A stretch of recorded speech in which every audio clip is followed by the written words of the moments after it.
2020 का जो grant need Baldev दास संतलाल महिला महाविद्यालय के लिए लंबित था वो रिलीज कर दिया गया है। सारे दस्तावेजों को परखा गया, इंक्वायरी कमिटीज बैठाई गई, इंस्पेक्शन की, और सबके बाद ये प्रमाणित हुआ कि बलदेव दास संतलाल महिला कॉलेज एक संस्थान के रूप में बिल्कुल अपनी जगह पर स्पष्ट है, अपनी जगह पर मजबूती से खड़ा है और हर कागज पत्र पर सही है। कुछ असामाजिक तत्वों द्वारा इस संस्थान को हानि पहुंचाने के लिए कुछ कागजी हेरफेर की गई थी, झूठी शिकायतें की गई थी, लेकिन अंतर जैसा सदियों से कहा जाता है कि सत्य परेशान होता है पर पराजित नहीं हो सकता। और आज जो है हमारे सारे स्टाफ के लिए, हमारे लिए, प्रबंधन के लिए, सबके लिए बहुत खुशी का दिन है। और अब जो है कॉलेज के आगे के विकास की राह में कोई ऐसी बाधा की हमें अपेक्षा नहीं है। देखिए, नियुक्ति को लेकर हम एक स्पष्टीकरण करना चाहेंगे जो सारे पत्रकार कह रहे हैं। नियुक्ति की दो प्रक्रियाएं होती हैं। एक होती है भर्ती, जिसमें हम किसी ऐसे व्यक्ति को जो कि इस कॉलेज से नहीं जुड़ा है, नए लोगों को इंटरव्यू करें, उनके लिए विज्ञापन निकालें, उनको अपने कॉलेज में एडमिट करें। एक होती है पदोन्नति। डॉक्टर शेखर चंद्र मलिक जिनकी नियुक्ति की बात हो रही है, वो कॉलेज में ऑलरेडी एक दूसरे डेजिग्नेशन पे कार्यरत थे। जब उन्होंने एक हायर पोस्ट को अचीव करने के लिए अपनी योग्यता बढ़ाई, उन्होंने पीएचडी की जो है डिग्री लिया, अपना थीसिस कंप्लीट किया, उसके अलावा जो जो योग्यताएं हैं उन पे जब हम लोगों ने उनको खरा पाया तो गवर्निंग बॉडी ने ये तय किया कि अब इनकी पदोन्नति होनी चाहिए और इनकी योग्यता के अनुसार एक जॉब टाइटल इनको दिया जाना चाहिए। ये भर्ती वाली नियुक्ति नहीं थी, यहाँ एक ऑलरेडी कॉलेज में कार्यरत एक कर्मचारी का पदोन्नति हुआ था। इसके लिए हम आपके माध्यम से बताना चाहते हैं, क्योंकि कॉलेज में असल में 2 दिन पहले ये मसला इसीलिए उठा क्योंकि 2 दिन पहले 7-8 लड़के एक साथ आकर कॉलेज में अनाधिकार प्रवेश करते हैं, खुद को छात्र नेता बताते हैं।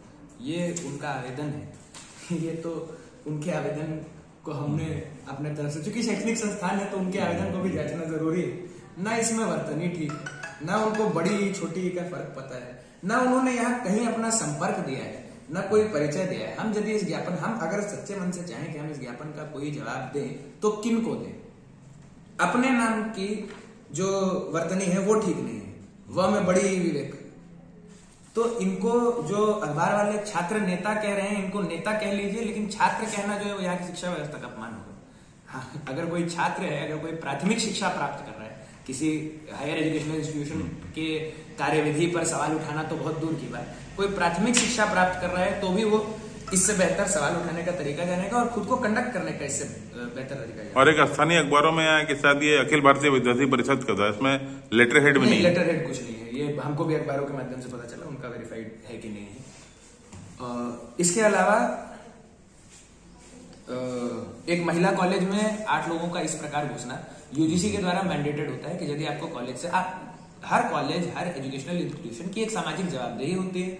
हम एक सार्वजनिक संस्थान है, यहाँ पर कोई भी व्यक्ति हमारी प्रक्रियाओं को लेकर अपने सवाल क्लियर कर सकता है, हमसे बात कर सकता है, स्पष्टीकरण मांग सकता है, लेकिन सब चीज की एक प्रक्रिया होती है। यूजीसी के द्वारा नियमावली में ये कहा गया है कि हमें हमारी वेबसाइट पर एक फीडबैक का कॉलम होना चाहिए, कंप्लेंट्स का कॉलम होना चाहिए। हमारा नंबर, हम बतौर सचिव शासी निकाय बलदेव दास Santlal Mahila Mahavidyalaya, madam professor Pushpa Gupta professor incharge, हम दोनों का नंबर जो है सार्वजनिक है, हम दोनों के मेल आईडी सार्वजनिक है। हमारे वेबसाइट पर एक कंप्लेन करने के लिए अलग से फोरम है, हम सब्जेक्ट टू आरटीआई हैं। एक प्रक्रिया को फॉलो किया जाना चाहिए। अगर आपको कोई भी शिकायत, कोई भी स्पष्टीकरण चाहिए, ये जो इसमें 2 शिकायतें उन लोगों ने की है। दूसरी शिकायत, एक तो इस नियुक्ति के अलावा कि अचानक से बाहर के कंपनियों को प्रज्ञा केंद्र दे दिया गया, ये बिल्कुल निराधार बात है। डीसी के द्वारा यहाँ पर सीएससी बना है और डीसी के द्वारा नियुक्त एक कर्मचारी यहाँ पे काम कर रहे हैं। इसमें कोई भी बाहर की कंपनी के साथ बलदेव दास संतलाल महिला महाविद्यालय का कोई भी संबंध नहीं है। यहाँ पे जो प्रज्ञा केंद्र चल रहा है, सीएससी चल रहा है असल में, और उसकी नियुक्ति जो है वो माननीय डीसी अनन्य मित्तल की चिट्ठी के बाद ही की गई है। उनको कॉलेज में बैठने का परमिशन दिया गया, उसके लिए किसी प्रकार का शुल्क नहीं लिया जाता है। ये जो अखबारों में आया है, ये एक बहुत गलत ट्रेंड सेट करता है कि आप किन्हीं पर भी, हमसे किसी अखबार वाले ने हमारी प्रक्रिया नहीं पूछी, प्रतिक्रिया नहीं पूछी। अखबार वालों ने हमारे कॉलेज के एक स्टाफ का नाम जो है छापा है, उनकी योग्यता पर सवाल उठाए हैं और उनको जवाब देने का हमारे संस्थान के, हमारे शासी निकाय के कार्य प्रणाली पर सवाल उठाए हैं, हमको जवाब देने का एक मौका नहीं दिया गया है। तो ये पत्रकारिता जो होती है, पत्रकारिता में यदि आपको रिपोर्ट करना है तो आपको पूछना चाहिए कि पक्ष क्या है। आप केवल कोई कीचड़ उछाल रहा है तो आप केवल वही बात नहीं छाप सकते हैं। जब तक हो रही है तो पत्रकार, कोई कह रहा है बारिश हो रही है, कोई कह रहा है बारिश नहीं हो रही है, तो पत्रकार का काम वहां पे ये नहीं है कि वो दोनों पक्ष लिख दे। उसका काम है कि वो खिड़की के बाहर सर डाले और देखे बारिश हो रही है कि नहीं। क्या किसी पत्रकार ने एक बार भी प्रक्रिया जानने की कोशिश की? नहीं की तो क्यों नहीं? हमको ये जो संगठन का नाम है, ये संगठन का नाम हमको भी अखबार के माध्यम से मिला है। हमको प्राप्त ज्ञापन में इसके बारे में कोई जानकारी नहीं है। हाँ, हमको इतना तो लगता है कि यदि हमारे कॉलेज के किसी शिक्षक को या कॉलेज के किसी कर्मचारी को कॉलेज में हुए किसी भी काम से कोई शिकायत होती तो उसको व्यक्त करने का बेहतर प्रणाली, हमको ऐसी उम्मीद है कि उनको अपनी शिकायत व्यक्त करने के लिए इससे बेहतर माध्यम पता है। As a faculty member of a higher educational institution, I hope they should know better. तो एक महिला कॉलेज में चार लड़कों की जी अगर एंट्री होती है जी, 7 लड़कों की अगर एंट्री होती है तो आपने यूजीसी के भाई कहा और कानूनन भी एक तरह से गलत है। तो क्या ये परमिशन लिया गया था इनके द्वारा? पहले कोई परमिशन नहीं लिया गया था, किसी को सूचित नहीं किया गया था। हमने माननीय मंत्री जी के प्रतिनिधि जगदीश जी से बात की है और हम अभी इस प्रेस कॉन्फ्रेंस के बाद उनके नाम पर प्राथमिकी दर्ज कराने के लिए घोषणा करना चाहेंगे। उठाया जा रहा है उसको लेकर, चूंकि हमारी शासी निकाय बहुत फोकस्ड है कि नियमानुसार, नियम संगत कार्य करे। जो कोल्हान यूनिवर्सिटी के स्टैट्यूट्स हैं, जो भारतीय सरकार या राज्य सरकार द्वारा लागू किए गए एक्ट हैं और जो यूजीसी के नोटिफिकेशन है, हम इन सारे नियमों का पालन करते हुए अपना काम करें। जो कोल्हान यूनिवर्सिटी के स्टैट्यूट्स का अध्याय 32 है, उसमें शासी निकाय के फंक्शंस के बारे में बताया जा रहा है। उसमें लिखा है 5B में कि the function of the governing body is to make appointment against sanction post of teachers. हमारे यहाँ पर हिंदी विभाग में टीचर के लिए 2 पोस्ट सैंक्शन थे, 1 पोस्ट खाली था, उसके खिलाफ नियुक्ति की गई। अब इस नियुक्ति के लिए नियुक्ति की 2 प्रक्रियाएं, जैसे मैंने आपको बताया, भर्ती और पदोन्नति। चूंकि हमारे पास ऑलरेडी एक कार्यरत कर्मचारी थे जो इसके लिए योग्य थे, तो हमने भर्ती आवश्यक नहीं समझी। पदोन्नति के लिए यूजीसी का जो 2018 और 2025 दोनों में जो 2 नोटिफिकेशन आए हैं, उसके अनुसार पीएचडी डिग्री एक मैंडेटरी क्वालिफिकेशन होगी for promotion to the post of assistant professor.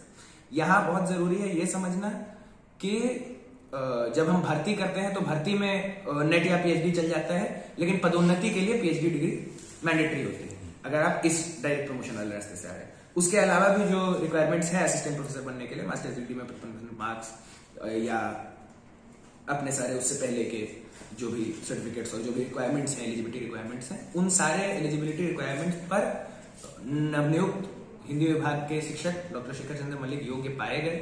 इन सारे सर्टिफिकेट्स को वेरीफाई किया गया और इससे इतर हमको लगता है कि घाटशिला में ऑलरेडी ये बात स्पष्ट है कि उनको, वो एक पुरस्कृत उपन्यासकार हैं, एक अच्छे लेखक हैं, हिंदी साहित्य के जगत में बढ़ता हुआ नाम है। तो हम लोग बहुत खुश हैं और गौरवान्वित महसूस कर रहे हैं कि ऐसे व्यक्ति हमारे फैकल्टी में जुड़े हैं और हमारे यहाँ के छात्राओं को अपने सेवाएं प्रदान कर पाएंगे।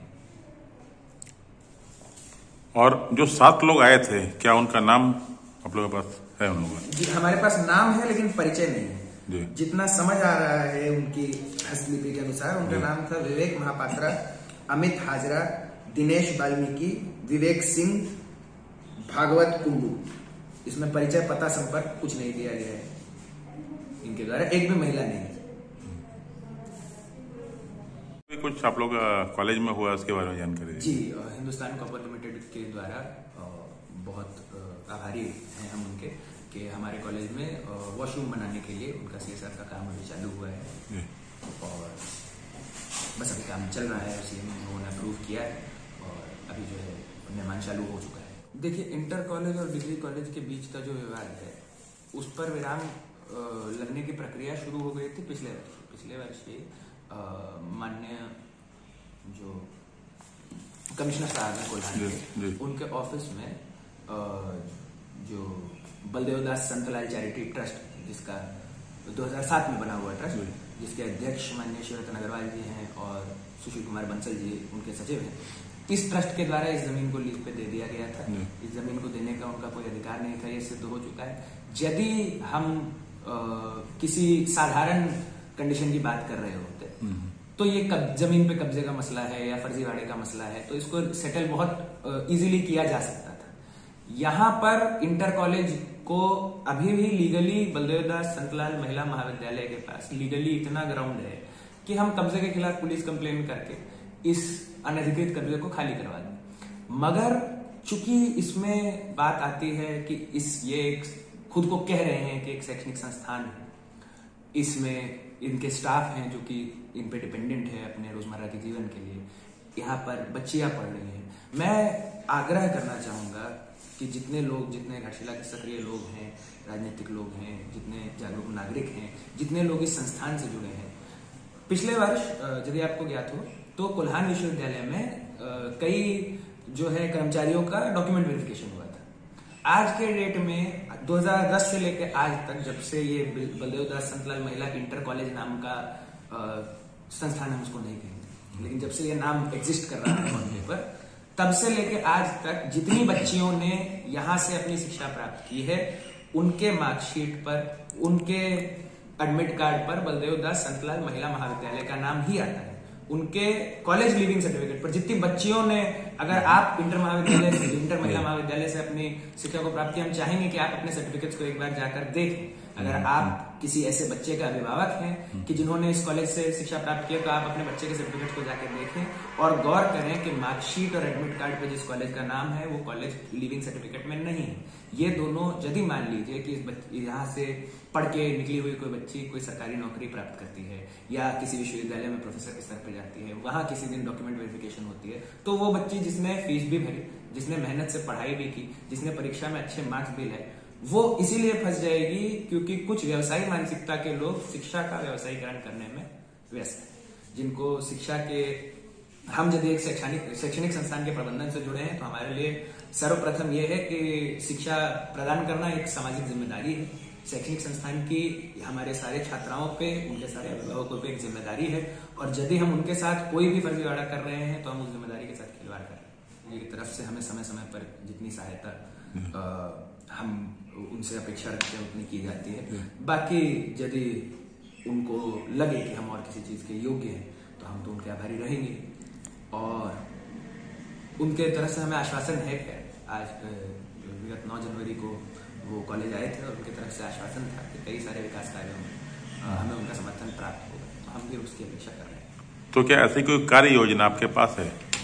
जी, उन्होंने हमारा जो हॉस्टल का बिल्डिंग है, 200 बेड हॉस्टल है, 3 तल्ले की बिल्डिंग है, वो काफी जर्जर हो गई है, उसका मेंटेनेंस नहीं हो पाया था कोविड के टाइम में जब वो खाली हो गई थी। उसके बाद से तो माननीय मंत्री जी ने हमारे साथ जाकर उस बिल्डिंग का निरीक्षण किया और उन्होंने कहा था कि वहाँ का एक जांच समिति का रिपोर्ट बनाया जाए और उनको भेजा जाए कि क्या उसका रिपेयर पॉसिबल है या क्या उसको रिप्लेस करना पॉसिबल है, उसको पूरा झाड़ के एक नया बिल्डिंग बनाना पॉसिबल है। इसके लिए एक जांच समिति बनाई गई थी। जांच समिति की रिपोर्ट जो है वो अभी मंत्री जी को फॉरवर्ड कर दी गई है, उसके जवाब की अपेक्षा कर रहे हैं। इस कॉलेज में हम जब ग्रांट की बात कर रहे थे, हम एक चीज स्पष्टीकरण करना चाहते हैं। हम 21 अक्टूबर 2024 के दिन जो शासी निकाय की बैठक हुई थी, उसमें हमको सचिव चुना गया था। उसी दिन हमारे शासी निकाय में नए विश्वविद्यालय प्रतिनिधि और शिक्षाविद भी जुड़े। हमारे शासी निकाय का एक पूरा जो है कई सारे सदस्य उसमें बदले, और उस दिन हमने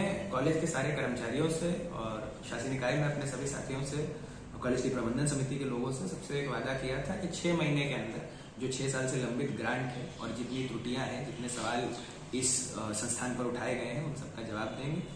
और संयोग से कल 21 मार्च था, परसों 21 मार्च था, हमारे सचिव बन के 5 महीने हुए थे और परसों हमें ग्रांट प्राप्त भी हो गए 6 महीने के पहले।